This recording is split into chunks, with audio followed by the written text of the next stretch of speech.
ಶ್ರೀರಾಮರಾಜು ಎಲ್ಲರಿಗೂ ಮಾಡೋ ನಮಸ್ಕಾರಗಳು. ಇದೇ ತಿಂಗಳ 10ನೇ ತಾರೀಕು ಕೊಂಡಯ್ಯ ಸರ್ ಅವ್ರದ್ದು ಹುಟ್ಟು ಹಬ್ಬ, 74ನೇ ಹುಟ್ಟುಹಬ್ಬ. ಅವರಿಗೆ ಹುಟ್ಟುಹಬ್ಬದ ಶುಭಾಶಯಗಳು. ಹಾಗೂ ಅವರು ತುಂಬ 100 ವರ್ಷ ಸುಖ ಶಾಂತಿಯಿಂದ ಇರಬೇಕಂತ ಎಲ್ಲ ನಮ್ಮ ಪ್ರವೀಣ ಜನತೆ ಪರವಾಗಿ ಅವ್ರಿಗೆ ಶುಭ ಕೋರಲಿ. ನಮಗೆ ಅವರು ಹಿರಿಯರು, ನಮ್ಮ ಒಂದು ಮಾರ್ಗದರ್ಶಕರು, ನಮಗೆ ಅವರು ಗುರುಗಳ ಸಮಾನ ಅಂತ ಹೇಳಕ್ ಇಷ್ಟಪಡ್ತಾರೆ. ಅವರು ಯಾರನ್ನು ಈ ಕೆಲಸ ಆಗುತ್ತಂದ್ರೆ ಆಗುತ್ತೆ, ಆಗಲ್ಲ ಅಂದ್ರೆ ಆಗಲ್ಲ ಅಂತ ಹೇಳ್ತಾರೆ. ಅವರಲ್ಲಿರೋ ಒಂದು ಒಳ್ಳೆ ಗುಣ. ಈಗ ಇರೋರು ನಾವೆಲ್ಲರೂ ಯಾರೇ ಆಗಿರ್ಲಿ, ಈಗ ಅವ್ರು ನೋಡಿ ಕಲಿಯೋದು ಬಹಳ ಇದೆ.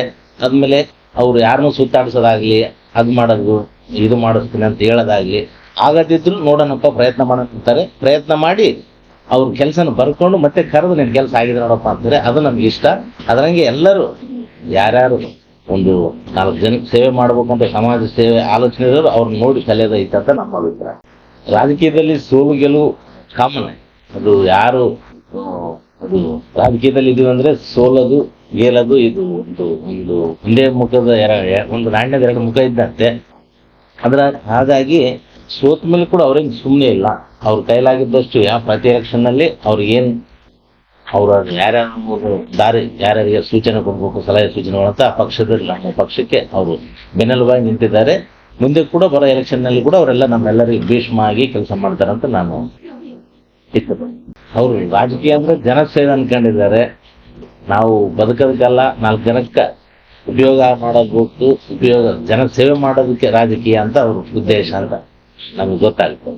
ಅವರು ಹುಟ್ಟುಹಬ್ಬದ ನಾವು ನಮ್ಮ ಶ್ರೀರಾಮರಾಜು ಫೌಂಡೇಶನ್ ಕಡೆಯಿಂದ ರಕ್ತದಾನ ಶಿಬಿರ ಮಾಡ್ತಾ ಇದ್ವಿ.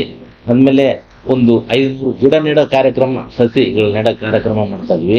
ಒಂದು ಸ್ಕೂಲಿಗೆ, ಒಂದು ಲೈಬ್ರರಿಗೆ ಒಂದು ಬುಕ್, 30 ಬುಕ್ ಇರೋ ಒಂದು ಕಿಟ್ನ ಒಂದು 10 ಸ್ಕೂಲ್ಗೆ ಕೊಡ್ತಾ ಇದ್ವಿ ನಮ್ಮ ಫೌಂಡೇಶನ್ ಕಡೆಯಿಂದ.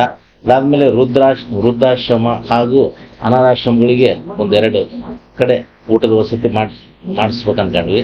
ಇದೆಲ್ಲ ಮಾಡೋದು ಅವ್ರಿಗೆ ದೇವರು ಒಳ್ಳೆ ಆಶೀರ್ವಾದ, ಒಳ್ಳೆ ಆಯುಷ್ಯ ಕೊಟ್ಟು ತುಂಬ 100 ವರ್ಷ ಅವರು ಬದುಕಿ ನಮ್ಮೆಲ್ಲರಿಗೂ ಮಾರ್ಗದರ್ಶನ ಆಗ್ಬೇಕು. ಅವ್ರು ನಮ್ಮೆಲ್ಲರಿಗೂ ಗುರುಗಳ ಸ್ಥಾನದಲ್ಲಿದ್ದು ಒಂದು ಮಾರ್ಗದರ್ಶನ ಕೊಡ್ಬೇಕು ಅಂತ ಭಗವಂತನಲ್ಲಿ ಪ್ರಾರ್ಥನೆ ಮಾಡ್ತಾರೆ.